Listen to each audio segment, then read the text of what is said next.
2 दिन पहले जाफर एक्सप्रेस जो एक ट्रेन है क्वेटा से पेशावर जा रही थी, उसको बीएलए बलूचिस्तान लिबरेशन आर्मी ने हाईजैक कर लिया। उसके अंदर 400 से ज़्यादा पैसेंजर्स थे। ये वाक़या बुलान पास के एरिया दादर में आया है। पहले ब्लास्ट किया गया जिससे ट्रेन डीरेल हुई। फिर ये जो रूट है it goes through a series of tunnels. तो जो टनल 8 है जो नैरो सा है, वहाँ पर ये की गई कार्रवाई। वहाँ पर द ट्रेन गॉट स्टक। और फिर जो रिपोर्ट्स आ रही हैं वो थोड़ी कन्फ्लिक्टिंग हैं। गवर्नमेंट ज़राए ने कहा कि ह्यूमन शील्ड्स की तरह इस्तेमाल किया गया औरतों को, बच्चों को। कुछ आई विटनेसेस ने ये कहा कि जो पंजाबी, सराइकी, सिंधी, बलोच थे उनको अलग कर दिया गया। फिर इस तरह के वाक़े नज़र आए कि सर्टन एथनिसिटीज़ को जाने दिया, सब सर्टन एथनिसिटीज़ को यरगमाल बना दिया। Some passengers manage to escape. Eventually जब एफसी आई और उन्होंने फायरिंग की तो उस एक्सचेंज में दे मैनेज टू एस्केप। बोगियों के अंदर या ट्रैक्स के नीचे जो टेररिस्ट थे बीएलए के, वो छुप जाते थे। उस कन्फ्यूजन में lot of people manage to escape as well. पर कई लोगों को बीएलए ने किडनैप करके माउंटेन्स में ले लिया और फिर गवर्नमेंट को कहा गया कि जो बीएलए के लोग अरेस्टेड हैं उनको रिलीज़ किया जाए, एक हॉस्टेज एक्सचेंज किया जाए। आईएसपीआर की जो कल रात स्टेटमेंट आई है उसमें यह कहा गया है कि सक्सेसफुली मिलिट्री ऑपरेशन हो गया। Our government, the state never showed any interest in negotiation. वो हमेशा से मिलिट्री ऑपरेशन की तरफ ही गए। जो ऑफिशियल रिलीज़ आई है वो कह रही है कि जो 33 टेररिस्ट हैं उनको मार दिया गया है। ज़ीरो लॉस ऑफ लाइफ हुआ है from the side of the army, zero civilian loss of life हुआ है। कोई 21 लोग हैं जो बीएलए ने इनिशियल इंसिडेंट में कत्ल कर दिया था, उसके अलावा से सब जिंदा हैं। अनफॉर्चुनेटली बलूचिस्तान जो है वो एक इन्फॉर्मेशन ब्लैक होल है। हमारी जो न्यूज़ मीडिया ऑर्गेनाइजेशंस भी हैं वो बलूचिस्तान की तरफ फोकस नहीं करते, या बलूचिस्तान डेस्क को उस तरह से डेवलप नहीं किया गया, या बलूचिस्तान के जो रिपोर्टर्स हैं जो अच्छा काम भी करते हैं वो या तो गायब हो जाते हैं या सैलरीज कम होने की वजह से उस तरह से एक मीडिया इकोसिस्टम नहीं बना हुआ। So the only thing that we are relying on are these press release statements. इसमें कितनी सच्चाई है, कितना झूठ है, आई डोंट नो। मेरी एक बहुत मौतवाना गुजारिश है हमारे इदारों से कि ये जो एक इंसेसेंट नीड है कि हम सारी इन्फॉर्मेशन कंट्रोल करेंगे, ख़ुद जो बोलेंगे उसके अलावा कोई कुछ नहीं बोल सकता। इससे आप खुद स्पेकुलेशन और रूमर्स और कंस्पिरेसी थ्योरीज को फ्यूल करते हैं। 26 नवंबर को भी हमने यही चीज़ देखी कि PTI was able to take advantage of the information black hole, of the suppression of information, of the harassing of journalist. यहाँ पर अगर मीडिया के इदारे होते, न्यूज़ एजेंसीज होती तो हमें सच पता चल सकता था। अब मसला ये है कि क्योंकि ये प्रेस रिलीज़ आई है एक ऐसे वक्त में जहाँ क्वेश्चन किया जा रहा है the credibility and the authenticity of this institution, specially एक पॉलिटिकल पार्टी जो है उसका सोशल मीडिया पे जंग चल रही है, इनके साथ एक प्रोपेगेंडा वॉर भी चल रही है। तो जो कंस्पिरेसी थ्योरीज़ हैं वो बहुत ज़्यादा ज़द ज़बान हो गई हैं, ज़द आम हो गई हैं। गलत वीडियोस पोस्ट की गई, फेक वीडियोस पोस्ट की गई, पुरानी वीडियोस पोस्ट की गई। कहा गया कि ये अब इस वाक़े के हैं। फिर इस तरह की भी बातें की गई कि कई 100 लोग मारे गए हैं, गवर्नमेंट छुपा रही है। मैंने 26 नवंबर को भी यही कहा था, कई 100 लोगों का छुपाना मुश्किल होता है, उनकी फैमिलीज़ होती हैं। ऐसा बिल्कुल हो सकता है कि गवर्नमेंट ने ज़ीरो कहा है, नंबर ज़ीरो से ज़्यादा हो। अगर एक क्रॉस फायरिंग हो रही है, दोनों तरफ नुकसान हो रहा है, वो शायद नंबर ज़ीरो ना हो पर कई 100 नहीं हो सकता। बट ये कन्फ्यूजन ही रहेगी, ये कंस्पिरेसी थ्योरीज ही फ्यूल होंगी, ये फेक न्यूज़ ही बढ़ेगी, क्योंकि आप बिल्कुल ही मीडिया को नहीं आने देते, बिल्कुल ही इन्फॉर्मेशन को नहीं आने देते। As far as the incident it self is concern, obviously हमारे जो ब्रेव जवान हैं जिन्होंने इस रेस्क्यू ऑपरेशन में अपनी जानें रिस्क की, उनको हम सलूट ही करते हैं। तो इंसिडेंट इट्सेल्फ को हम ज़्यादा एनालाइज नहीं कर सकते बिकॉज इतनी इन्फॉर्मेशन हमारे पास है नहीं। जो हम कर सकते हैं कि इसके सही कॉन्टेक्स्ट में देखें और ये जो कॉन्फ्लिक्ट है उसके जो मुख्तलिफ डायमेंशंस हैं उनको थोड़ा हिस्टोरिकल नुआंस के साथ हम समझने की कोशिश करें कि ये वाक़े कॉन्स्टेंटली क्यों होते हैं। मैं 2 दिन से सारा मीडिया लैंडस्केप देख रहा हूँ, मुझे भी कई मैसेज आए। देखें, हमारा चैनल ब्रेकिंग न्यूज़ वाला चैनल नहीं है, ना हमारे कोई ज़राए होते हैं। कभी कुछ इंसिडेंट हो जाए तो थोड़ा वक्त लेना चाहिए देखने के लिए कि क्या हुआ है, क्यों हुआ है, किसने किया है, ताकि आपको एक एजुकेटेड टेक उस पर दिया जा सके, ना कि व्यूज़ के लिए बस फ़ौरन वीडियोज़ ही बनाई जाए। तो जो बात सबसे ज़्यादा की जा रही है वो है, जो तनकीदी जायज़े में की जा रही है वो है इंटेलिजेंस फेलियर का। मेरी नज़र में पाकिस्तान का जो सिक्योरिटी पैराडाइम है वो गलत है। वो गलत तरीके से हम सिक्योरिटी के बारे में सोचते हैं, गलत तरीके से हम इंटेलिजेंस के बारे में सोचते हैं। हमारी राय ये है, या एटलीस्ट जो हमारा सिक्योरिटी एपरेटस है वो जिस तरीके से सिक्योरिटी देना चाहता है वो ये है कि कांस्टेंट प्रेजेंस। आप चेक पॉइंट्स लगा दें, आप आर्मी प्रेजेंस रखें, आप मिलिट्री प्रेजेंस रखें। देखें, जब मुश्किलात भी आती हैं, जब फेलियर्स भी आती हैं, उसका डिफेंस ये आता है कि भाई लेवीज़ यूज़ हो रही हैं या हर एरिया में नहीं हो सकते, या माउंटेनियस टेरेन है, कहाँ कहाँ आप सोल्जर्स डालेंगे। मेरे ख्याल से ये जो the way of thinking about security, ये गलत है। जाहिर सी बात है गली गली में आर्मी नहीं जा सकती, जाहिर सी बात है गली गली में सिक्योरिटी गार्ड्स नहीं हो सकते। अगर हम ट्रेन की बात करें, आप ट्रेन का रूट देखें तो क्या करें, क्वेटा से पेशावर तक आप आर्मी प्रेजेंस रखें थ्रू आउट द रूट? नहीं हो सकता, ये चीज़ पॉसिबल ही नहीं है। जहाँ तक इंटेलिजेंस की बात है, वहाँ पर आप क्वेश्चन कर सकते हैं कि भाई प्रायर इन्फॉर्मेशन क्यों नहीं थी। अगर इतना बड़ा अटैक है तो उसकी प्लानिंग हुई होगी, उसकी कम्युनिकेशन हुई होगी, तो क्या आपकी कोई पेनिट्रेशन है इनटू बीएलए, क्या आपकी कोई इंटेलिजेंस है, क्या आपकी कोई कोवर्ट ऑपरेशंस हैं? तो अगर उन सब से मिस हो गया, या अगर आप कोई कम्युनिकेशन उनकी मॉनिटर कर रहे हैं, वहाँ पर जो लैप्सेस हुए हैं, मिसेस हुए हैं, वो हुए हैं। But in terms of saying के हर जगह सिक्योरिटी होनी चाहिए, इस तरह जो हम सिक्योरिटी के बारे में सोचते हैं, मेरी नज़र में ये चीज़ गलत है। इसमें एक और मुश्किलात ये आती हैं कि बीएलए के अब कई स्ट्रॉन्ग होल्ड्स अफ़गानिस्तान में हैं, तो अगर वो अफ़गानिस्तान में एग्जिस्ट करते हैं, क्रॉस बॉर्डर आते हैं, अटैक्स करते हैं, वापस चले जाते हैं, ये चीज़ कंट्रोल करना बहुत मुश्किल है। हमने देखा America for all of their military might really struggle to eliminate the Taliban and al Qaeda in Afghanistan, especially Tora Bora mountainous regions जो थे, वहाँ पर लड़ना इम्पॉसिबल हो जाता है। फिर टीटीपी और बीएलए को अलग करने की ज़रूरत है। टीटीपी एक मिलिटेंट ग्रुप है, जिस तरह ट्रेडिशनल मिलिटेंट ग्रुप्स होते हैं, वो साथ रहते हैं, उनके ट्रेनिंग कैंप्स भी होते हैं, वो इजीली आइडेंटिफाइबल भी होते हैं, तो आप उनके खिलाफ ऑपरेशंस कर सकते हैं ज़्यादा आसानी से। बीएलए उससे अलग है। पाकिस्तान तो टीटीपी के खिलाफ भी ऑपरेशन में स्ट्रगल कर रहा होता है, अगेन अफगानिस्तान एक बहुत बड़ा फैक्टर है उसमें। बट अगर हम बीएलए देखें तो उधर भी मिलिटेंट ज़रूर हैं, वो एक मिलिटेंट ग्रुप ज़रूर है, लेकिन there are lot more blended into the society at large. TTP की एक्सेप्टेंस खैबर पख्तूनख्वा सोसाइटी में नहीं है, आम लोगों को वो भी टीटीपी को नहीं पसंद करते। टीटीपी के ख़िलाफ़ हमने देखा मैसिव प्रोटेस्ट हुई थी हाल ही में, जब रिहैबिलिटेट करने की बातें भी की जा रही थी। खैबर पख्तूनख्वा के लोग खुश नहीं थे उस चीज़ के साथ, because they had a terrible experience with TTP in the past. उनके खिलाफ मिलिट्री ऑपरेशंस भी हुए हैं। BLA is slightly different. अवाम में कई लोग हैं जिनकी सिंपथीज़ हैं टूवर्ड्स बीएलए, और बीएलए के जो लोग हैं वो नॉर्मल वर्किंग क्लास जो जॉब्स कर रहे हैं, कोई इंजीनियर हो सकता है, कोई स्कूल यूनिवर्सिटी का बच्चा हो सकता है, तो उनको उस तरह से स्पॉट करना, उनके ख़िलाफ़ ऑपरेशन करना बहुत मुश्किल है। और जहाँ तक ऑपरेशंस की बात है, आप बलूचिस्तान में ऑपरेशंस की एक तारीख भी देखें। पार्टीशन होने के फ़ौरन बाद ही जब कलात अनेक्स किया गया तो एक मैसिव रेजिस्टेंस हुई, उसके ख़िलाफ़ एक ऑपरेशन हुआ। फिर 50s और 60s में ऑपरेशंस हुए। 1 यूनिट जब किया अयूब ख़ान ने, उसके ख़िलाफ़ मैसिव रेजिस्टेंस हुई। नवाब नौरोज़ ख़ान जो हैं, उनके पास गवर्नमेंट के नुमाइंदे गए पीस डील साइन करने के लिए। He was not willing to accept कि कोई गारंटी गवर्नमेंट दे, भाई हम आपकी बात क्यों माने। तो कुरान पर कस्में खाई गई कि भाई पीस डील कर लो, सरेंडर कर लो, हम पीस चाहते हैं। कुरान पे कस्में खाने के बाद नवाब नौरोज़ ख़ान और बाकी लोग जो हैं वो सरेंडर कर कर आए based on a peace deal, आपकी गारंटीज़ पर। फिर जब वो आए, आपने उठा के उनको जेल में डाल दिया। नवाब नौरोज़ ख़ान के फैमिली के 5 मेंबर्स को मिलिट्री कोर्ट्स में they were sentenced to death. Nawab Noroz Khan himself was sentenced to death, which was then changed to life imprisonment. तो वो जो एक ट्रस्ट फैक्टर था कि जी मिलिटेंसी छोड़ दो, हम पीस चाहते हैं, ये पीस डील साइन कर रहे हैं, कुरान की कस्में खा रहे हैं, उसके बाद आपने उन लोगों के साथ ये किया। उसके बाद जो मरी ट्राइब, BLF उस टाइम वो बहुत नुमाया रहे, अदर ग्रुप्स भी थे जिनके खिलाफ फिर मिलिट्री ऑपरेशन हुआ, एक आर्म्ड कॉन्फ्लिक्ट हुई।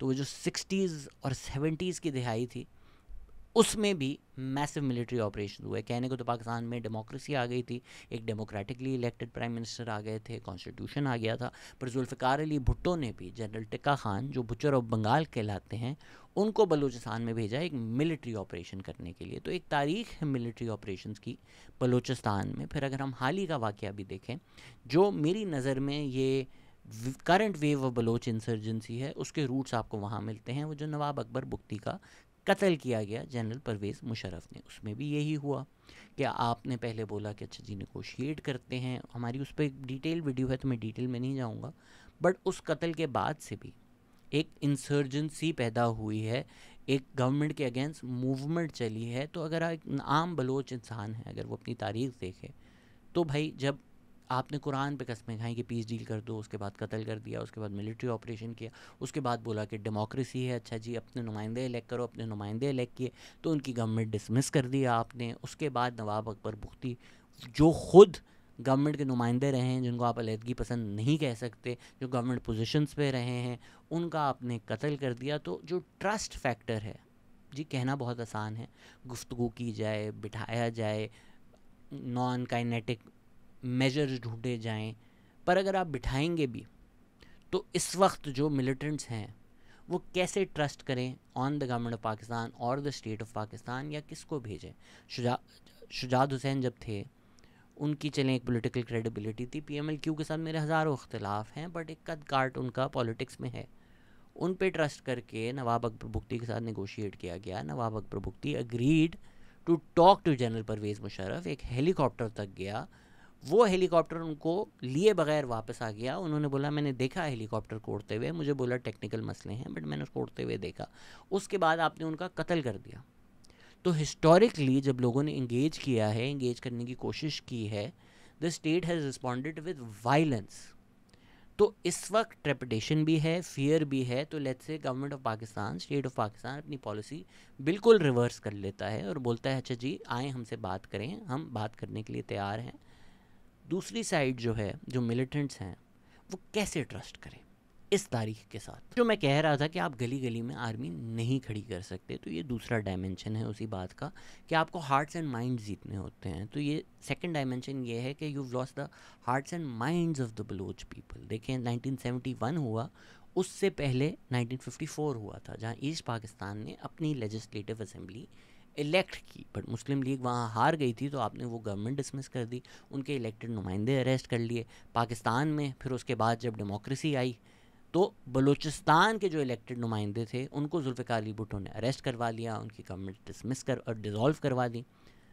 तो आप ट्रस्ट जो है आवाम का in the process, in the country, in the state and the state institutions, वो बार बार इन एक्शन से लूज़ करते हो। मुजीबुर रहमान ने भी फातिमा जिन्ना को सपोर्ट किया प्रेसिडेंशियल इलेक्शंस में, तो हम कहते हैं भाई ये तो गद्दार थे, हमेशा से पाकिस्तान के ख़िलाफ़ थे, जो मदर ऑफ़ द नेशन हैं उनके साथ खड़े हुए थे ये, लेकिन आपने उनको प्रेसिडेंशियल इलेक्शन हरवा दिया। उनके ख़िलाफ़ जो तोहमतें लगाई, कहने को वो हमारे मुल्क की माँ हैं, पर उनके ख़िलाफ़ जो बयानियाँ बनाया गया, बातें की गई, इस तरह आप आवाम को अपने आप से दूर करते हो, एलियनेट करते हो। यही वजह है जिसकी वजह से जब याह्या खान नेगोशिएट भी कर रहे थे मुजीबुर रहमान से, तो अगर आप उन नेगोशिएशंस की तारीख पढ़ें तो जो people close to Mujibur Rahman admitted that Mujibur Rahman did not trust Yahya Khan. Rafiullah Kakar sahab हमारी पॉडकास्ट पे आए।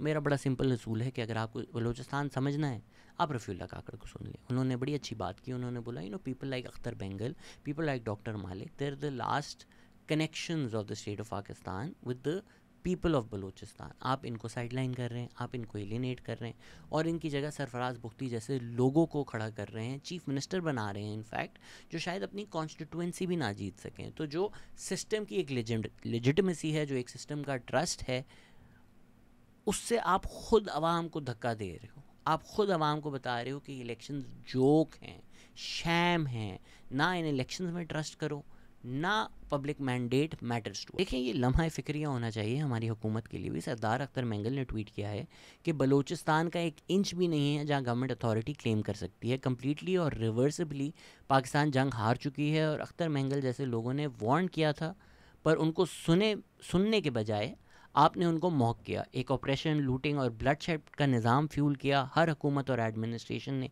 यही किया, पर वो इल्ज़ाम दूसरों पर लगाती है।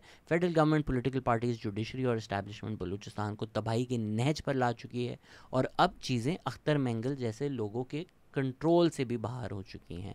तो अख्तर मेंगल जैसे लोग जो बलूचिस्तान का पैगाम वफाक तक ले जा सकते हैं, पाकिस्तान का पैगाम बलूचिस्तान की आवाम तक ले जा सकते हैं, आपने ऐसे लोगों को एलिनेट किया, पुश अवे किया। तो वो कह रहे हैं कि भाई अब चीज़ें हमारे हाथ से भी निकल चुकी हैं।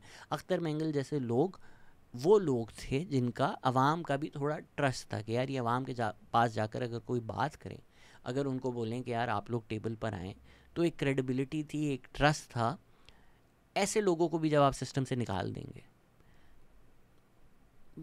तो फिर क्या ही होगा। देखें जो लोग जिस चीज़ को रफ़ीउल्लाह काकड़ साहब पाकिस्तान प्रॉपर कहते हैं उसमें रहते हैं, आपको ना बहुत सिंपलिस्टिक चीज़ें बताई गई हैं ताकि आप सच ना जान सकें। आपको अगर बोला जाएगा सिंध का क्या मसला है, आप बोलेंगे वडेरे। आपको बोला जाएगा बलूचिस्तान में क्या मसला है, तो बोलेंगे सरदार। सरदारी निज़ाम बलूचिस्तान का हो या वडेरे जो हैं सिंध के हों, ये एग्जिस्ट करते हैं क्योंकि इनकी पुश्त पनाही स्टेट ऑफ पाकिस्तान करता है। पाकिस्तान बना ही मुस्लिम लीग की एक अलायंस विद लैंडलॉर्ड से था। तो ये जो सिस्टम ऑफ इलेक्टेबल्स है, ये सिस्टम्स ऑफ सरदार है कि यार सरदार को पैसे खिला दो, रिसोर्सेज आती रहें, हमें जो चीज़ें चाहिए वो मिलती रहें, ये स्टेट ऑफ पाकिस्तान का फ़ायदा देता है, इसलिए ये निज़ाम एग्जिस्ट करता है। बलूचिस्तान की आवाम से अगर आप पूछें कि भाई आपके सरदार, तो वो फिर जवाब देंगे हमारे सरदार, ये तो आपके सरदार थे।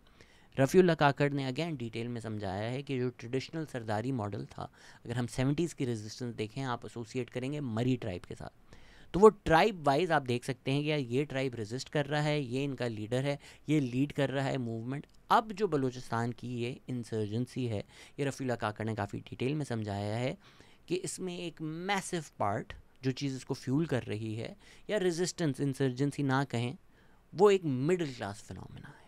जो बलूचिस्तान की आवाम है, जो ना रियासत को मानती है ना सरदारों को मानती है। तो ऐसा नहीं है कि कोई सरदार उनको बोलेगा कि रुक जाओ, थम जाओ, तो वो रुक जाएंगे। वो अब एक सरदार के कंट्रोल में नहीं है, ना वो इस सरदारी निज़ाम के अंडर रहकर एक ट्राइबल वॉर कर रहे हैं। हम अभी भी बलूचिस्तान को कॉलोनियल लेंस से देखते हैं कि तो ट्राइब्स हैं आपस में लड़ते रहते हैं, ऐसा बिल्कुल नहीं है। अब जो रेजिस्टेंस है उसमें ना सिर्फ मिडिल क्लास है, अर्बन यूथ है, पढ़े लिखे लोग हैं, और इसकी एक बहुत बड़ी मिसाल है जो इस थर्ड डायमेंशन है इस वीडियो का, महारंग बलोच। अगर आप महारंग बलोच की मूवमेंट देख लें तो उसमें पढ़े लिखे लोग भी हैं, अर्बन लोग भी हैं, और महारंग बलोच जो हैं वो कोई ट्राइबल आइडेंटिटी नहीं इन्वोक कर रही, वो मरी आइडेंटिटी नहीं इन्वोक कर रही, वो बुख्ती आइडेंटिटी नहीं इन्वोक कर रही, वो एक बलोच आइडेंटिटी इन्वोक कर रही हैं, एक कलेक्टिव राइट्स बेस्ड मूवमेंट कर रही हैं। एक और बहुत इंटरेस्टिंग डायमेंशन इनकी मूवमेंट का ये है कि आप औरतों को एट द फोर फ्रंट देखेंगे। जो पाकिस्तान प्रॉपर है, हमारी एक ट्रेडिशनल अंडरस्टैंडिंग है और बलूच सोसाइटी है, हम उनका जो रवैया हमें लगता है औरतों की तरफ, वो बहुत एक पुराना ट्राइबल सा हमें लगता है कि सिस्टम होगा। लेकिन फिर आप देखते हैं कि औरतें लीड कर रही हैं, मर्द उनको सपोर्ट भी कर रहे हैं, उनकी रैलीज़ में भी आ रहे हैं, साथ खड़े हुए हैं। जो अदर लीडर्स हैं वो भी एक्नॉलेज कर रहे हैं, जिस तरह फ़ातिमा जिन्ना के ख़िलाफ़ भी इस्तेमाल हुआ, बेनज़ीर भुट्टो के ख़िलाफ़ भी इस्तेमाल हुआ। पाकिस्तान प्रॉपर में जो मज़हब और मिसोजिनी की को इन्वोक किया जाता है to bring down female leaders, उस तरह हम बलोच सोसाइटी में नहीं देख रहे। मीडिया ने ब्लैकआउट किया हुआ है, तो आपको नज़र नहीं आता कि कितनी बड़ी बड़ी रैलीज़ और जलसे जो हैं वो महारंग बलोच कर रही हैं, तो अवाम बाहर आ रही है और उनको सपोर्ट कर रही है, not on tribal lines, not कि जी मरी ट्राइब बाहर आ गया, बुख्ती ट्राइब बाहर आ गया। ये जो ट्रेडिशनल ट्राइबल आइडेंटिटीज़ थी, इसके बियॉन्ड जाकर महारंग बलोच को एक बलोच आइडेंटिटी और एक बलोच राइट्स कॉज और राइट्स बेस्ड मूवमेंट की वजह से आवाम सपोर्ट कर रही है। Again I can not recommend our podcast with Rafiullah Kakar enough to understand this phenomena. उसको हर चीज़ को अपनी पुरानी अंडरस्टैंडिंग से ना देखें। जो चीज़ हो रही है उस फिनोमेना को पहले समझने की कोशिश करें, वरना आप वही पुराना चश्मा हर चीज़ पर डालते रहेंगे। अगर आपका चश्मा लाल है तो आपको हर चीज़ लाल नज़र आएगी, भले वो हरी पीली नीली हो। कौन है ये लोग? महारंग बलोच, उनके वालिद मिसिंग हुए, उसके बाद 2 साल बाद उनकी लाश मिली जिस पे टॉर्चर हुआ था। समीदीन बलोच के वालिद एक डॉक्टर थे जो 2009 से मिसिंग हैं, अब 16 साल हो गए हैं। देखें, आप क्लेम करें जो प्रोपेगेंडा किया जाता है कि एक्चुअली तो ये टेररिस्ट थे, तो या तो आप कहें कि हम रियासत नहीं हैं, हम एक टेररिस्ट ग्रुप हैं, हम एक मिलिटेंट ग्रुप हैं, तो ठीक है। फिर हम कहें कि यार 2 मिलिटेंट ग्रुप्स लड़ रहे हैं, हम भी छोड़ देते हैं। फिर हम एक चीज़ को उस तरह से देखें ना कि यार मिलिटेंसी चल रही है, वो इस तरफ भी चल रही है, उस तरफ भी चल रही है। आप तो मिलिटेंट नहीं हैं, आप तो रियासत हैं।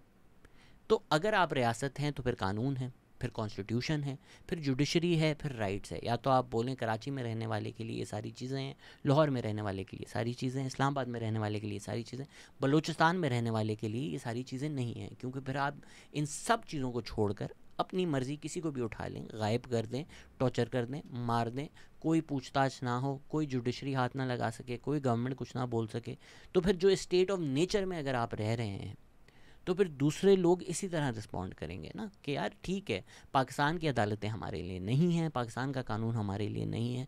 महारंग बलूचिस्तान से एक मूवमेंट लीड करके इस्लामाबाद आती हैं, आप उनको इस्लामाबाद नहीं आने देते, आप उनको डंडे मारते हैं, तो आप क्या पैगाम दे रहे हैं कि इस्लामाबाद आपके लिए नहीं है, बलोच लोगों के लिए इस्लामाबाद नहीं है। अगर कोई बलोच बच्चा है, वो देखता है, वो कहता है कि यार मैं नहीं जाऊंगा टेररिज्म की तरफ, मैं नहीं जाऊंगा वायलेंस की तरफ। बड़ा क्लीशेड मुहावरा है कि when you make peaceful resistance impossible, you make violent resistance inevitable. वो कहता है यार कॉन्स्टिट्यूशन, ह्यूमन राइट्स, अब वो पढ़ा लिखा भी है, यही तरीका है अपने राइट्स मांगने के लिए, अपने राइट्स के लिए लड़ने के लिए। फिर वो देखता है महारंग ये कर रही है, फिर वो देखता है कि महारंग को डंडे पड़े हैं ये करने के लिए। उसके बाद कोई BLA वाला उसके पास आता है, बोलता है मिल गए तुझे राइट्स। बड़ी बात करता था कॉन्स्टिट्यूशन, बड़ी बात करता था ह्यूमन राइट्स, क्या मिला? क्या जवाब दे उसको? तो अगर तो दो रास्ते हैं, लेट्स से 3 रास्ते हैं, पब्लिक मैंडेट का, इलेक्शन का भी रास्ता है, उस पे एंड पे आएंगे। इस वक्त 2 रास्ते हैं। एक कोई बलोच 16 साल का बच्चा है, वो कहे कि मैं जाके लड़ूं इस रियासत के साथ, या इस रियासत के ढांचे में रहते हुए, इस कॉन्स्टिट्यूशन को मानते हुए, अगर महारंग इस्लामाबाद आ रही हैं मांगने, तो वो गवर्नमेंट को भी मान रही हैं, वो कॉन्स्टिट्यूशन भी मांग रही हैं।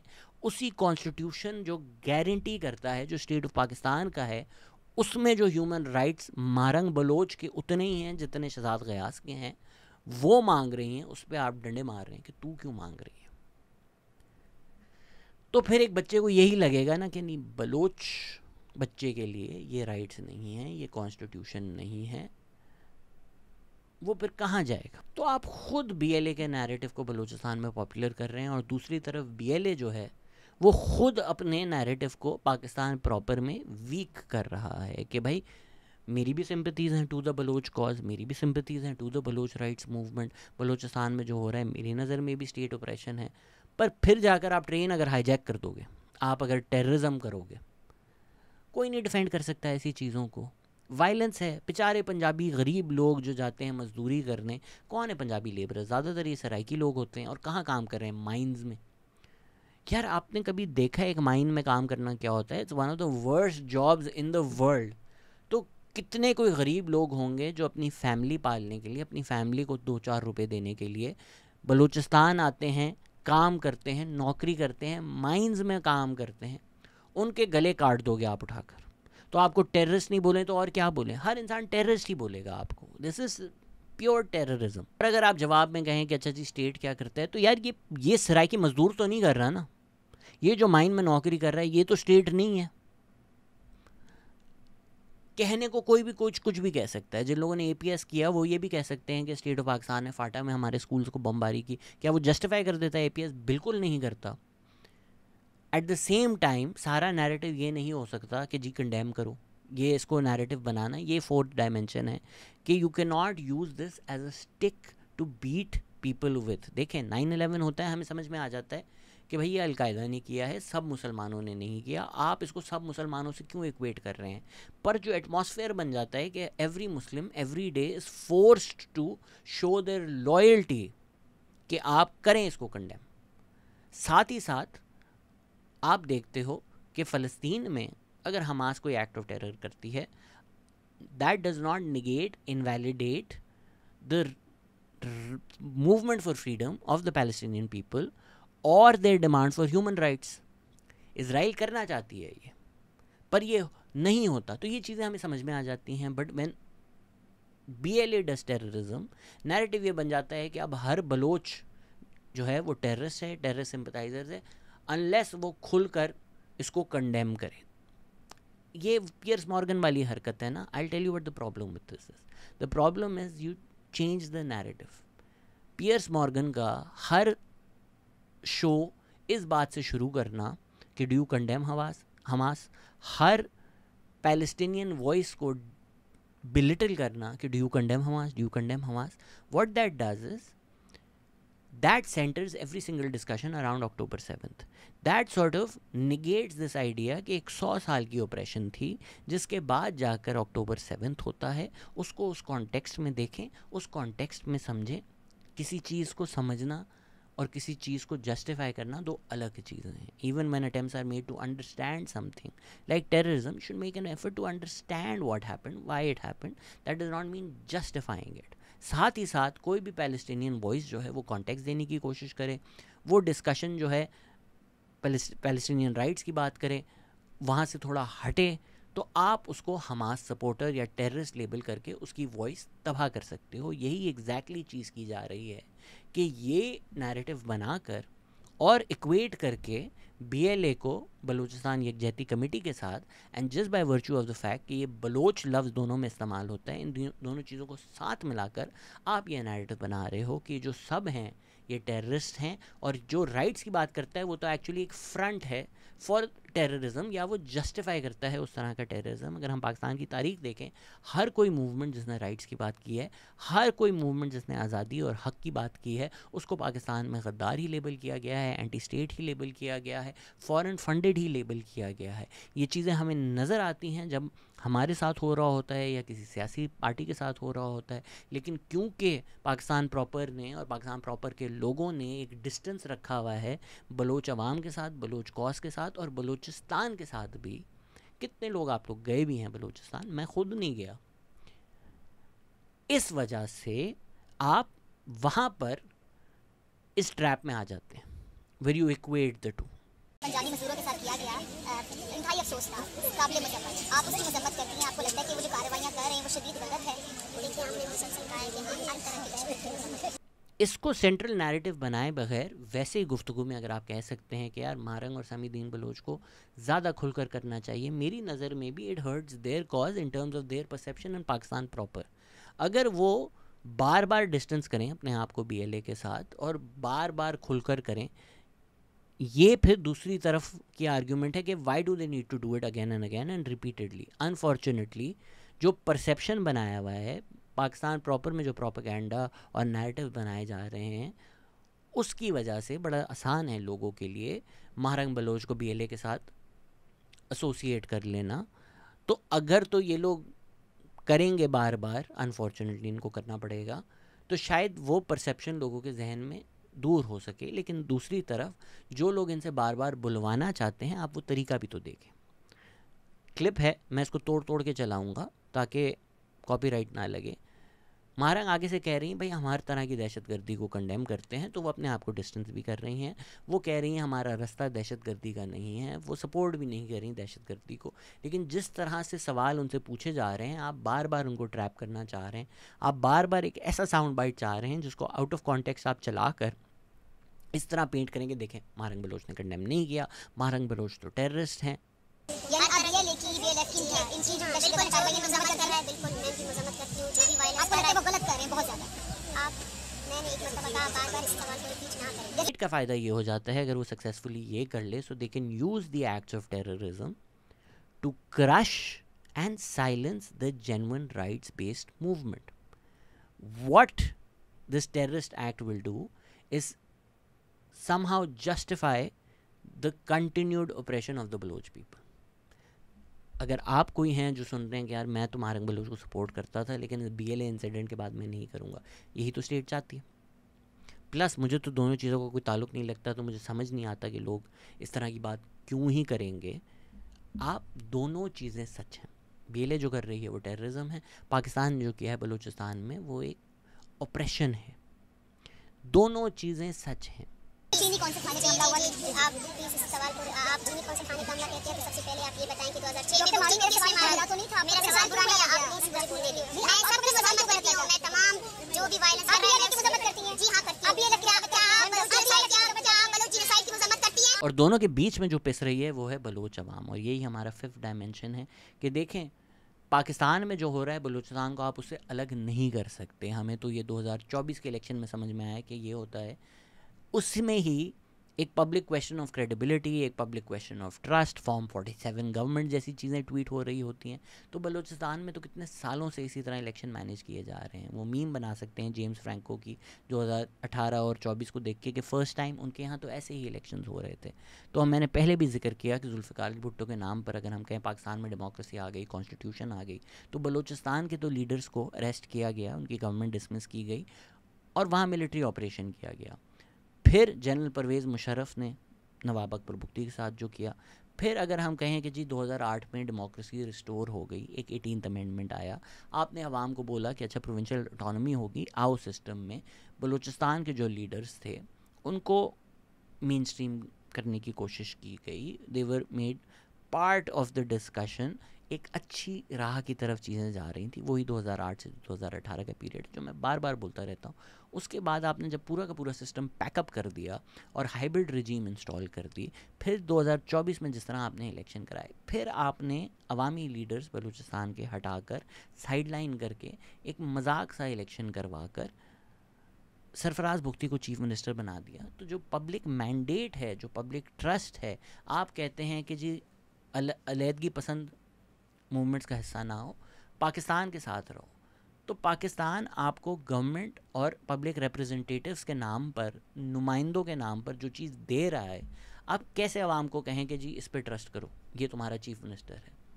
नहीं है ना। पाकिस्तान प्रॉपर को जो अब रियलाइज़ हो रहा है कि यार नॉट माय प्राइम मिनिस्टर, हमारे साथ फ्रॉड हुआ है, तो वहाँ तो डेकेड्स में आपने किया है। तो पब्लिक को पब्लिक मैंडेट से रॉब करके आपने खुद पब्लिक का trust in the government of Pakistan, in the state of Pakistan radically diminish किया है, इफ़ नॉट इरेडिकेट।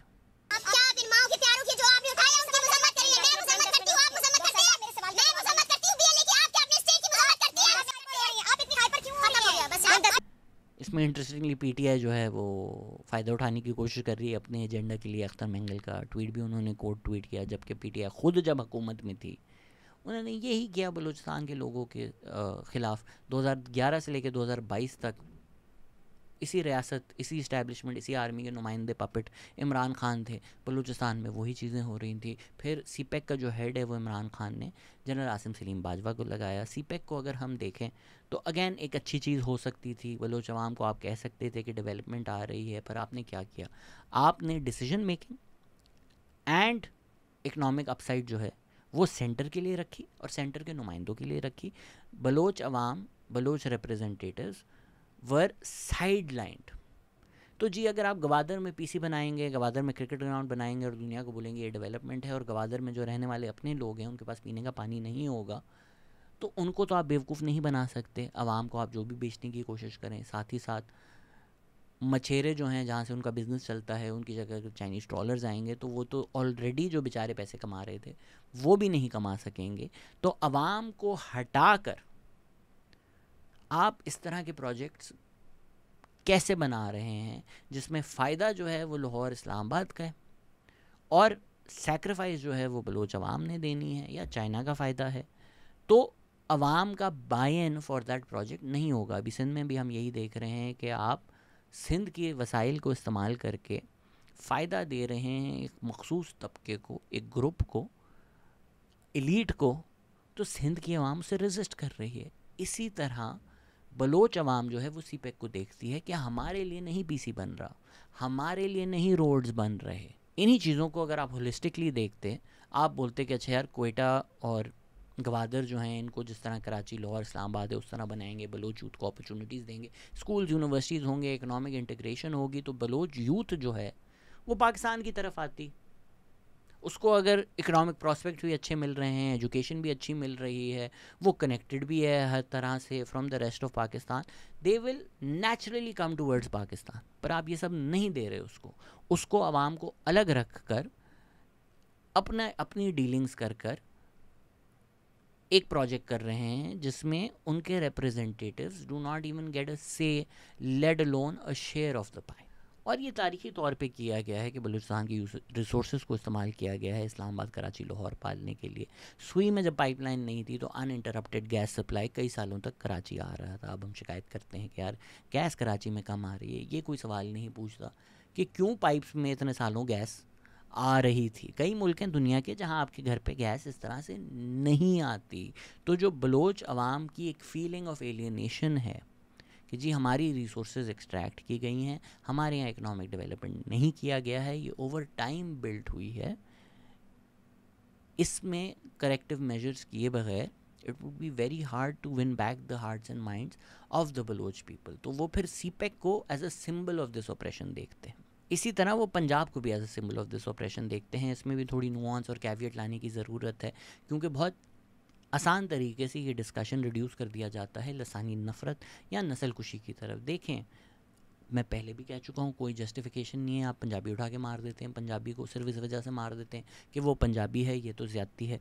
पहले आप रियासत का जबर मिलिटेंसी के जबर के साथ इक्वेट नहीं कर सकते। रियासत अगर कुछ करती है तो वो सिस्टमेटिक है, उसके ख़िलाफ़ रेजिस्ट करना चाहिए। देखिए, टेररिस्ट तो टेररिस्ट है।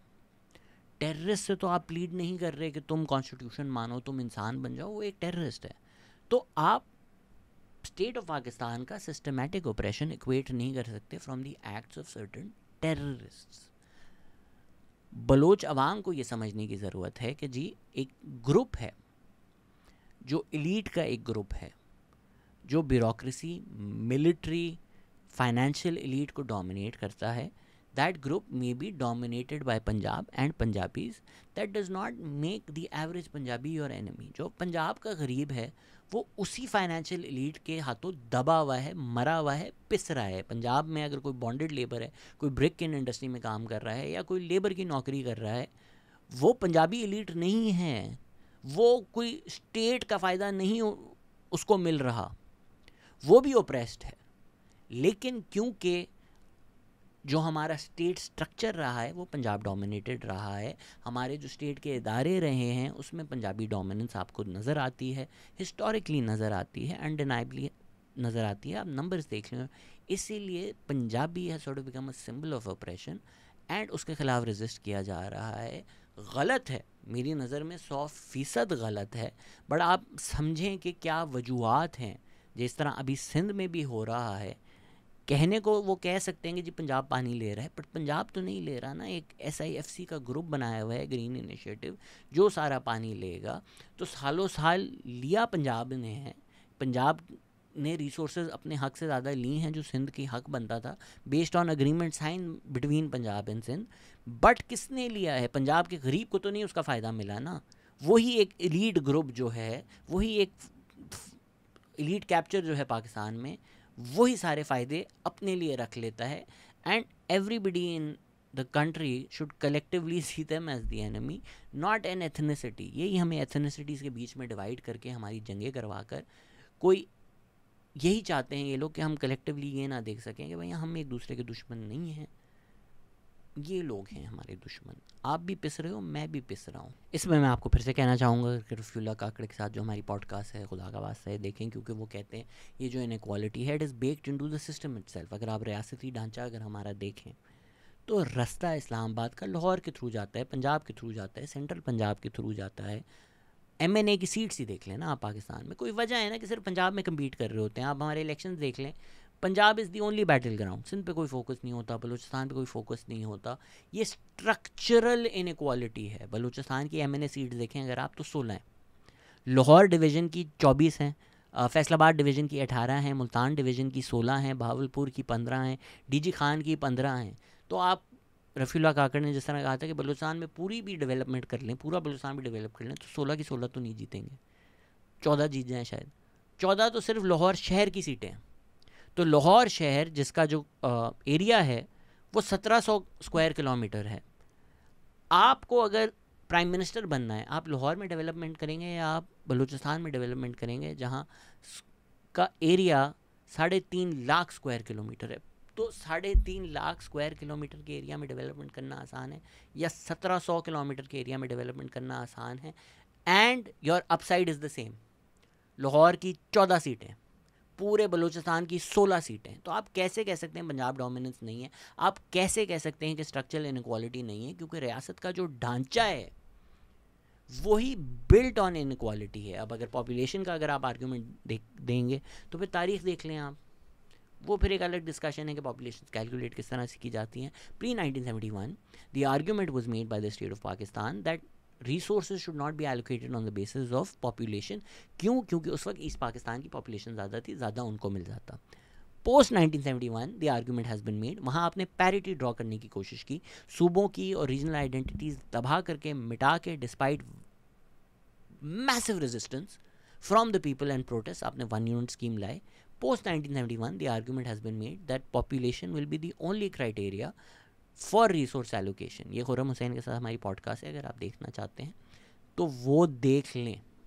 इस वीडियो का जो लास्ट पॉइंट है, जो बाकी लोगों का फर्स्ट पॉइंट होता है, वो इंटरनेशनल साजिश है। मुझे पता है इंडिया के भी कई लोग ये पॉडकास्ट देखते हैं, तो मेरा इंडियन अवाम से ये सवाल है कि अभी जब इंडियन टीम नहीं आई तो इंडिया में बड़ा ये डिस्कशन हुआ कि जी वो टेररिज्म करते हैं। विक्रांत गुप्ता जब आए तो बाकी क्रिकेट पॉडकास्टर जो हैं उन्होंने सोचा ये अच्छा टाइम है इसको जलील करने का। उन्होंने बोला कि आइंदा कुछ नहीं बोलना तो ऐसे मुल्क गया है जहां अजमल कसाब भेजा। तो बलूचिस्तान में जो टेररिज्म हो रहा है वो इंडिया नहीं फंड कर रहा, इंडिया नहीं स्पॉन्सर कर रहा। ऑफ कोर्स कर रहा है ना, let's not be naive about it. Pakistan भी कर रहा था इंडिया में टेररिज्म फंड, इंडिया भी कर रहा था दोनों।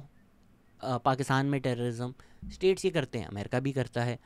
इसका मतलब ये नहीं होता कि आवाम से आप नफरत करने शुरू हो जाए। मेरा क्या ताल्लुक यार, पाकिस्तान ने अगर इंडिया में टेररिज्म फंड, उससे मेरा क्या ताल्लुक, या इंडिया में अगर स्टेट जो है पाकिस्तान में टेररिज्म फंड करता है, आप जो मुझे देख रहे हो आपका क्या ताल्लुक उस चीज़ से। I don't think any country has funded more terrorism around the world than the United States of America. I've lived in the US. Lovely people. उस बेचारी अवाम का क्या ताल्लुक।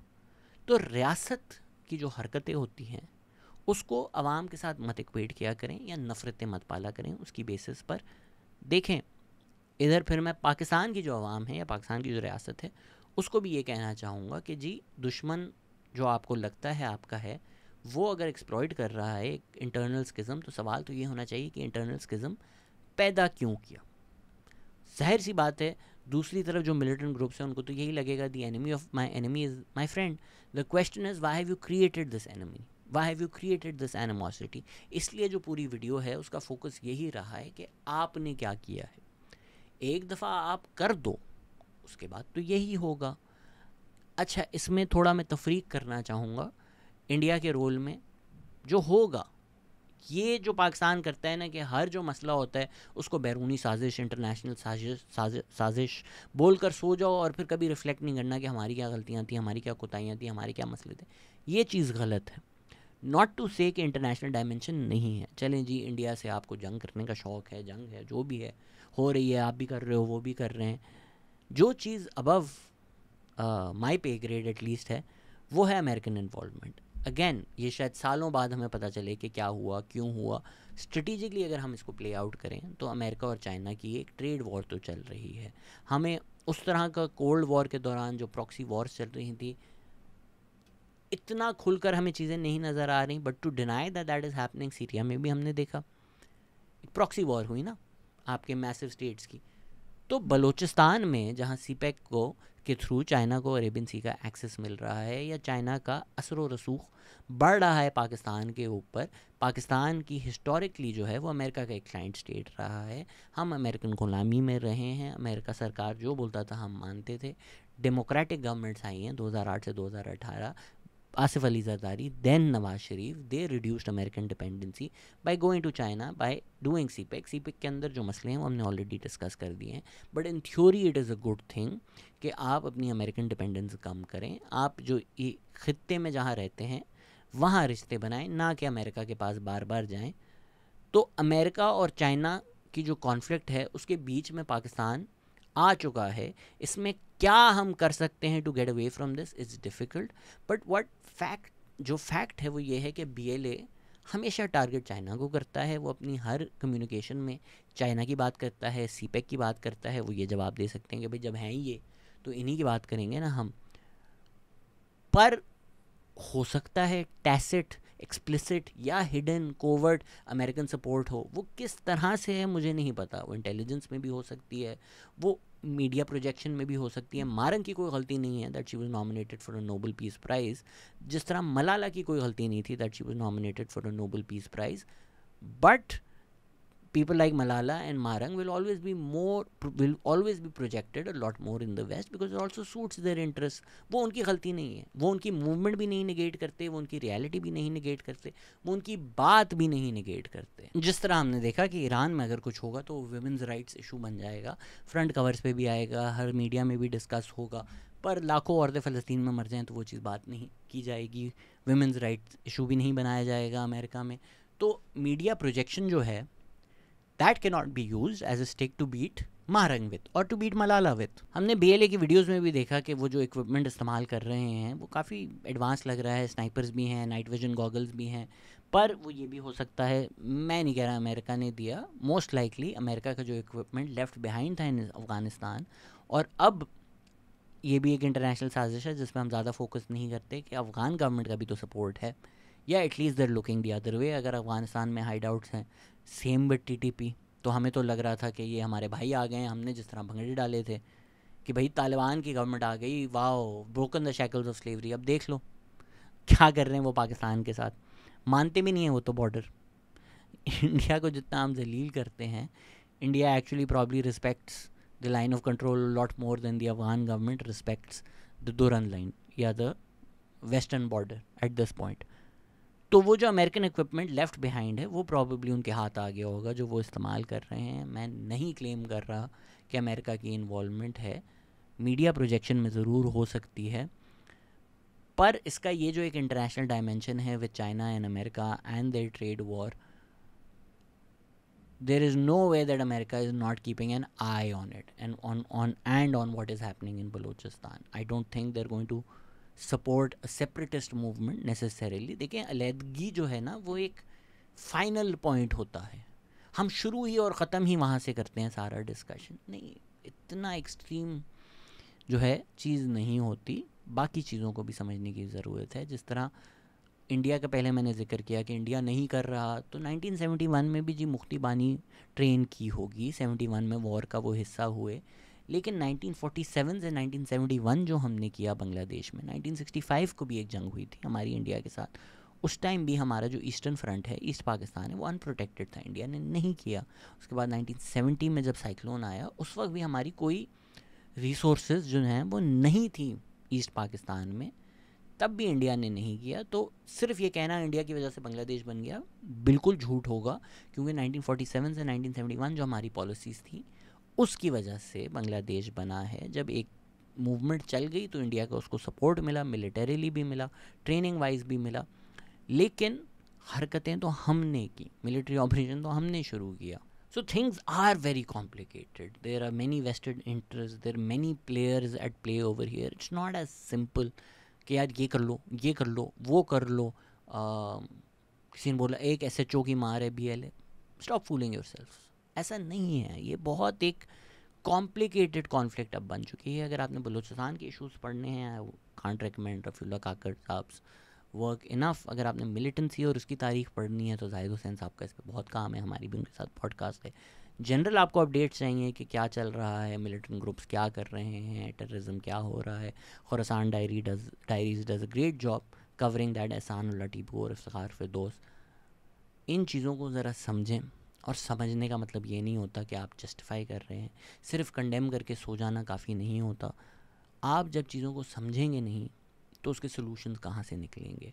मेरे पास नहीं है सलूशन, सिर्फ वाहिद सलूशन जो है वो यही है कि जो सारे स्टेक होल्डर्स हैं, आपको पसंद हो ना हो, आप आवाम को बेवकूफ़ नहीं बना सकते कि भाई अनवारुल हक काकड़ और सरफराज बुख्ती हैं ना तो बलूचिस्तान के नुमाइंदे आ गए। जब बलूचिस्तान वाले उनको नुमाइंदे नहीं समझते तो आप कैसे उनको नुमाइंदा बना सकते हैं बलूचिस्तान का। आपको पसंद हो, आपको ना पसंद हो, जिन लोगों पे पब्लिक का ट्रस्ट है, इस वक्त अगर पब्लिक महारंग बलोच के साथ खड़ी है, महारंग बलोच को without giving Mahrang Baloch a seat at the table, you can not find a solution. आपको पसंद हो, आपको नफरत हो, you have to give a seat at the table. इस तरह नहीं आप ऑपरेशन कर सकते, इस तरह नहीं आप कंट्रोल कर सकते कि आवाम का कोई रोल नहीं होगा, आवाम कोई डिसीजन नहीं मेक करेगी, हम जो बोलेंगे वो चलेगा, नहीं चलेगा तो बंदूक। इस खादिम रिजवी ने जिस तरह बोला था, लो फिर गौरी आया। इस तरह नहीं मसले हल होते। रियलाइज़ करें कि मसला है, बहुत बड़ा मसला है, जो लोग हैं साथ बैठना ज़रूरी होगा, पसंद हो ना हो, you have to find a democratic solution to these issues। वो रिसोर्स डिस्ट्रीब्यूशन को रिविज़िट करना हो, वो रिसोर्स एलोकेशन को रिविज़िट करना हो, वो इकनॉमिक डेवलपमेंट, इकनॉमिक प्रॉस्पेरिटी के प्रॉमिसेस हों, वो मिसिंग पर्सन वाला प्रोग्राम ख़त्म करना हो, वो ट्रूथ एंड रिकन्सिलिएशन हो कि अच्छा जी मिसिंग पर्सन जो थे वो कौन थे, क्या हुआ था, वो डिमांड्स फिर जिस तरह निकलेंगी वो देखना पड़ेगा, उस पर फिर निगोशिएशन भी करनी पड़ेंगी, पॉलिटिकल एग्रीमेंट भी करना पड़ेगा, ट्रस्ट डेफिसिट जो है वो ओवरकम भी करना पड़ेगा, ये ओवर टाइम होगा। पर इसके किए बगैर अगर तो सिर्फ BLA जो मिलिट्री ऑपरेशंस करता है, मिलिटेंसी करता है, टेररिज्म करता है, उसके ख़िलाफ़ ऑपरेशंस जारी रखेंगे और एक आर्म्ड कॉन्फ्लिक्ट ब्रू होती रहेगी कि कभी कोई छोटा इंसिडेंट हो जाए, कभी बड़ा इंसिडेंट हो जाए, इससे कोई चीज़ सॉल्व नहीं होगी। और खुदारा बलूचिस्तान में मीडिया आज़ाद करें ताकि बलूचिस्तान की आवाज़ बाकी पूरे मुल्क में आए। वैसे तो मुझे नहीं लगता कि बाकी पूरा मुल्क सुनना चाहता है, पर आवाज़ आनी ज़रूर चाहिए। Thank you. इस वीडियो के बाद तो आवाज़ क्या काला डाला ही आएगा। So thank you everybody for listening.